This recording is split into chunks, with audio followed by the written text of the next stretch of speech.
വഴികളിൽ മൂകസാന്ത്വനമായ പൂവുകളെ, എന്റെ മിഴികളിൽ വീണുടഞ്ഞ കിനാക്കളെ നന്ദി. മധുരമാം പാധേയമായി തേൻ കനികൾ തന്ന തരുക്കളെ, തളരുമീയുടൽ താങ്ങി നിർത്തിയ പരമമാം കാരുണ്യമേ നന്ദി, നന്ദി. എന്നോടൊത്തുണരുന്ന പുലരികളെ,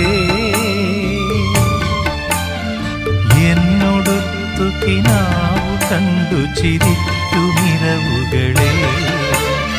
യാത്ര തുടരും